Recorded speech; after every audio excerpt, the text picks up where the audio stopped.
আসসালামু আলাইকুম ভিউয়ার্স, সবাইকে আমার চ্যানেলের পক্ষ থেকে স্বাগত জানাচ্ছি।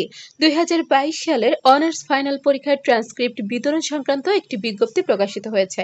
তো আপনাদেরকে বিজ্ঞপ্তিটি সম্পূর্ণ দেখাবো। তার আগে একটি রিকোয়েস্ট, আপনি যদি আমার চ্যানেলের নতুন দর্শক হয়ে থাকেন তাহলে চ্যানেলটিকে সাবস্ক্রাইব করতে ভুলবেন না, পাশে থাকা বেল আইকনটি বাজাতে ভুলবেন না।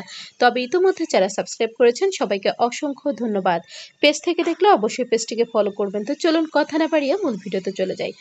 2022 সালের অনার্স ফাইনাল পরীক্ষার ট্রান্সক্রিপ্ট বিতরণ সংক্রান্ত বিজ্ঞপ্তি। সংশ্লিষ্ট সকলকে জানানো যাচ্ছে যে 2022 সালের অনার্স ফাইনাল পরীক্ষার ট্রান্সক্রিপ্ট জাতীয় বিশ্ববিদ্যালয়ের স্ব আঞ্চলিক কেন্দ্র হতে সংশ্লিষ্ট কলেজের প্রাধিকারপ্রাপ্ত প্রতিনিধির মাধ্যমে নিম্নে উল্লেখিত সময়সূচি অনুযায়ী গ্রহণ করার জন্য অনুরোধ করা হলো। এখানে বিভাগ ও জেলার নাম, বিতরণের স্থান ও ঠিকানা, বিতরণের তারিখ দেওয়া আছে। এখানে খুলনা বিভাগ ও গোপালগঞ্জ জেলা, খুলনা আঞ্চলিক কেন্দ্র, বাড়ি 277 রোড 1, কেডিএ সোনাডাঙ্গা আ দ্বিতীয় ফেজ, খুলনা 9100। ফোন নাম্বার দেওয়া আছে। রংপুর বিভাগ, রংপুর আঞ্চলিক কেন্দ্র, বাড়ি 390, GL Roy road, Kamal Kasna, Rangpur 5400। Phone number দেওয়া আছে।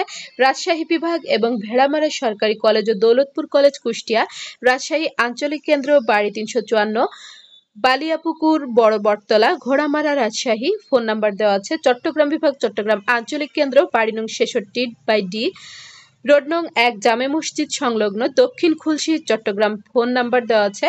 ঢাকা বিভাগ, ঢাকা মহানগর, ময়মনসিংহ বিভাগ এবং কুমিল্লা ও চাঁদপুর জেলা, জাতীয় বিশ্ববিদ্যালয় ক্যাম্পাস, গাজীপুর 1704। ফোন নাম্বার দেওয়া আছে। তো বিতরণের তারিখ হচ্ছে 4 মার্চ হতে 25 মার্চ পর্যন্ত তারা কিন্তু দিবে এই সনদপত্রগুলো। এখানে বিশেষ দ্রষ্টব্য রয়েছে, প্রাধিকারপ্রাপ্ত প্রতিনিধি সংশ্লিষ্ট কলেজের পক্ষে সনদপত্র গুনে বুঝে নেবেন। সনদপত্র কম অথবা বেশি অথবা ডাবল প্রিন্ট হলে এক কলেজের সনদপত্র ভুলবশত অন্য কলেজে চলে গেলে, এছাড়া বিতরণকৃত সনদপত্র সম্পর্কিত যে কোনো ধরনের সমস্যা পরিলক্ষিত হলে তা উল্লেখিত বিতরণের তারিখ হতে সর্বোচ্চ 30 দিনের মধ্যে পরীক্ষা নিয়ন্ত্রক বরাবর পত্র বা প্রতিনিধি মারফত অবগতপূর্বক সমাধান করতে হবে।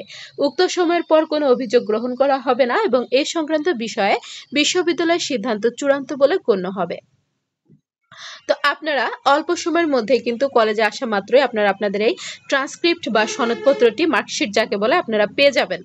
আর আপনারা এই 25 মার্চের পরে প্রত্যেকে আপনাদের কলেজে যোগাযোগ করবেন, তাহলে ইনশাল্লাহ আপডেটগুলো পেয়ে যাবেন যে কলেজে এসেছে কিনা, আর আপনারা খোঁজখবর নিয়ে নিতে পারবেন। তো এই হচ্ছে আপডেটটি। জাতীয় বিশ্ববিদ্যালয়ের যে কোনো খবরাখবর সবার আগে পেতে চ্যানেলটিকে সাবস্ক্রাইব করে রাখবেন, ভিডিওগুলোতে বেশি বেশি করে লাইক করবেন, ভিডিওগুলো বেশি করে শেয়ার করবেন। শিক্ষা সংক্রান্ত যে কোনো বিষয় জানতে অবশ্যই কমেন্ট করবেন, আমি প্রত্যেকটি কমেন্টে রিপ্লাই করব ইনশাল্লাহ। আজকের ভিডিওটি এ পর্যন্তই। আল্লাহ হাফেজ।